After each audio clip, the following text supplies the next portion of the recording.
Bonjour à tous, dans cette vidéo je vais vous montrer comment préparer un métier à broder. Le métier sert à tendre le tissu, un peu comme le ferait un tambour, mais c'est plus résistant, on a une meilleure tension du tissu et on a aussi une zone brodable plus importante puisque les métiers sont de dimension plus grande qu'un tambour.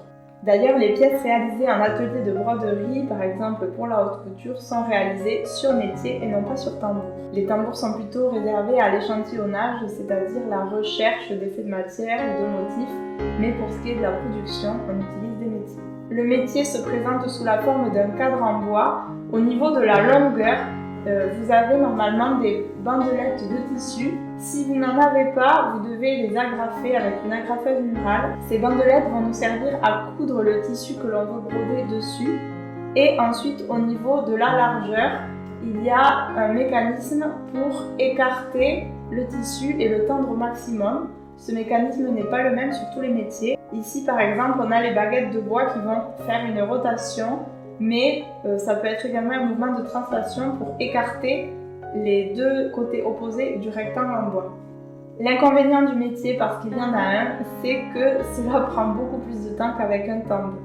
Je vous invite donc à réserver ce type de préparation à des ouvrages sur lesquels vous allez rester vraiment longtemps pour que le tissu conserve bien sa tension tout au long de l'ouvrage, mais pour des projets très courts et de petite dimension, utilisez plutôt un tambour, puisque pour monter un métier, selon l'expérience que l'on a et la taille du métier, il faut compter une bonne demi-heure, ça peut aller au-delà, surtout quand on est débutant. Je pense que la broderie est accessible très facilement à tout le monde, mais le montage du métier demande un petit peu d'expérience.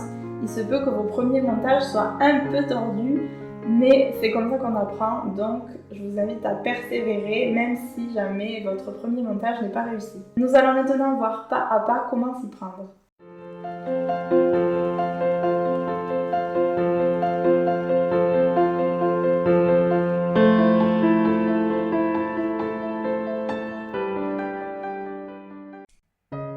Si votre métier n'a pas de pied et qu'il est de petite dimension, fixez-le à votre plan de travail à l'aide d'un serre-joint.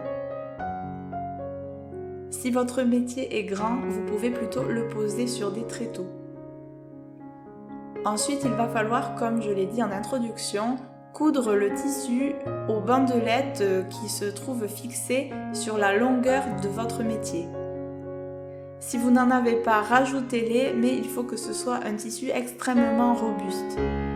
Pour fixer notre tissu à ces bandelettes, il va falloir le coudre à l'aide d'un point arrière.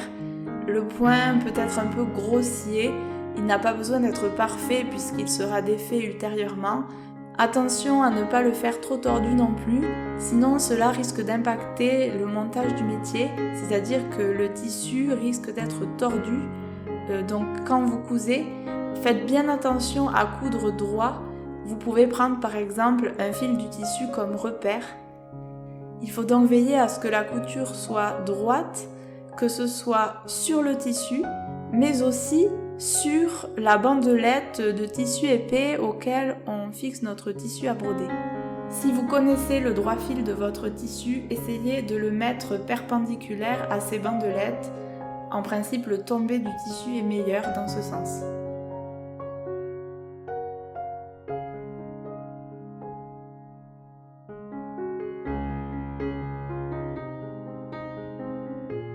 Ensuite, il va falloir retourner le métier et coudre l'autre côté à l'autre bandelette.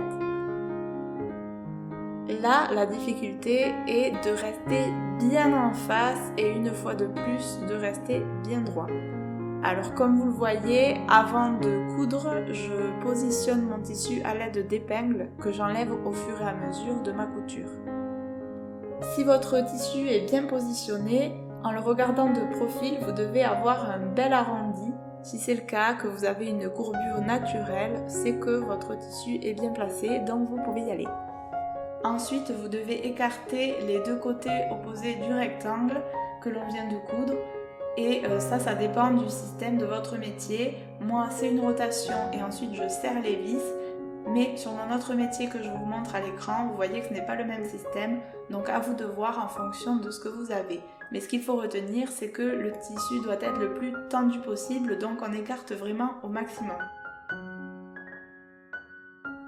On a fait l'étape la plus longue, mais ce n'est pas fini. Maintenant, il va falloir tendre notre tissu au niveau de la largeur. Pour cela, nous allons utiliser des bandelettes de tissu souple, par exemple du coton, mais ce n'est pas obligatoire. Et nous allons épingler la première bandelette en haut à gauche du tissu, puis ensuite nous allons faire passer la bandelette sous le côté du métier. On épingle ensuite la bandelette au tissu de nouveau. Puis on va repartir par-dessus cette fois puisque c'est de là qu'on est arrivé. Vous voyez que ma bandelette est terminée, mais ce n'est pas grave, j'en prends une deuxième et je les épingle entre elles, tout simplement.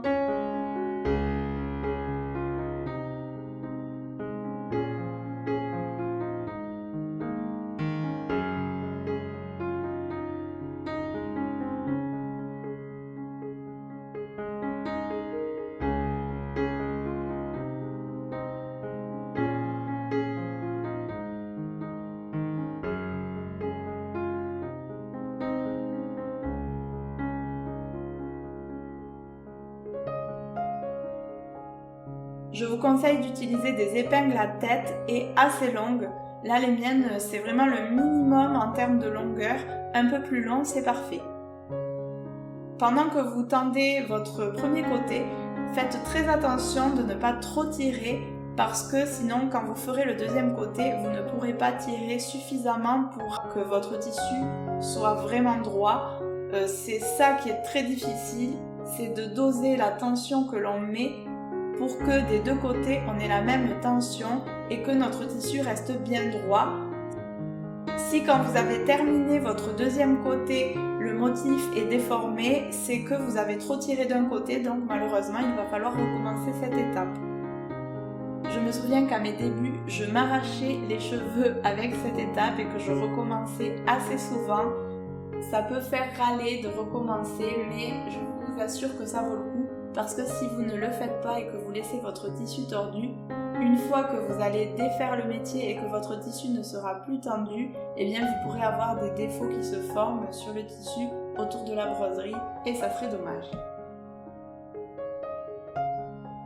Je coince le surplus de bandelettes qui pendouille et voilà le résultat.